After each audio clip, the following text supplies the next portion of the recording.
성원이 되었으므로 제8차 본회의를 개회하겠습니다.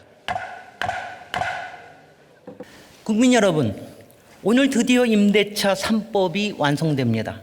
전월세 계약 갱신 청구권, 전월세 계약 인상 상한제에 이어서 전월세 신고제입니다.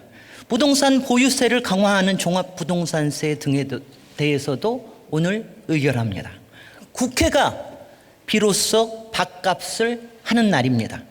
진즉 제도화 되었어야 하는 법안들입니다. 10년 전 18대 국회부터 발의되었던 임대차 3법이 통과되었다면 또 14년 전에 노무현 정부가 도입한 종합부동산세 등을 이명박 정부, 박근혜 정부가 지속적으로 무력화시키지 않았더라면 작금의 부동산 거품을 상당히 제어할 수 있을 것입니다. 조용하십시오. 적어도 문재인 정부 초기에 법제화되었더라면 얼마나 좋았겠습니까? 그러나 20대 국회가 집요하게 부동산 개혁을 막아섰더랬습니다. 이제 바뀌어야 하고 또 바뀌고 있습니다. 부동산 개혁은 사회 안정을 위해서 절대로 필요합니다. 땅에 돈을 박아놓고 땅 짓고 헤엄치기 하면서 돈 놓고 돈 먹기 하는 이런 일이 계속 벌어지면 열심히 일할 의욕도 열심히 살아보겠다는 의지도 사라집니다. 국민 분노지수만 높아지기 마련입니다. 이제 악순환의 고리를 깹시다. 부동산이 아니라 진정한 주택 정책으로 탈바꿈해야 합니다. 임차인으로 살아도 좋습니다. 쫓겨날 걱정 없이 전월세 너무 오르지 않게만 하면 임차인으로 살아도 좋습니다. 세계 어느 도시에서도 30% 이상이 임차인입니다. 우리나라에서도 40%, 수도권에서는 과반에 이르는 분들이 임차인입니다. 임차인 보호해야 되지 않겠습니까?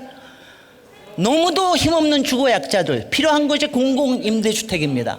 우리나라 이렇게 선진국이면서 우리나라 공공임대주택률이 10%에 못 이릅니다. 부끄럽지 않습니까? 부지런히 짓고 잘 관리해서 적어도 15%까지 이르게 해야 합니다. 세금을 투입해서 공공임대주택을 지어야 합니다. 그렇습니다. 여러분들이 종합부동산세를 열심히 거둬주셨으면 진작에 지을 수 있었을 겁니다. 바로 여러분,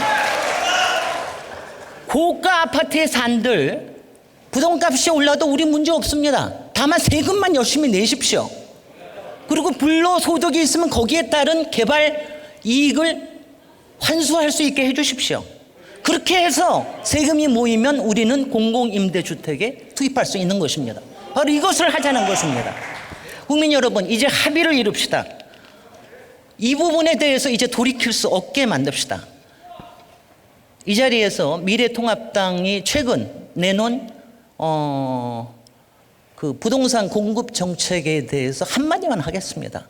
그 13개인가 15개가 있는데 맨 마지막에 있는 후분양제 하나 빼놓고는 하나같이 이 부동산 시장에 기름을 붓자는 그런 정책들입니다. 여러분, 초과이익 환수하고 세금 제대로 납부하게 해서 그렇게 해서 적어도 수요 억제를 할 수 있는 제도가 만들어지기 전까지는 여러분들 기름 붓지 마십시오. 누구 좋자고 하는 겁니까? 누구 좋자고 하는 겁니까? 그런 규제 완화해서 어디로 돌아가자는 것입니까? 여러분, 제가 이 자리에서 국민 여러분, 제가 기획재정부에 권합니다. 이번에 시작은 했지만 앞으로 갈 길이 멉니다. 기획재정부 정신 좀 차려주십시오. 이번에 겨우 할 일 요만큼 했다고 다 했다고 생각하지 마십시오.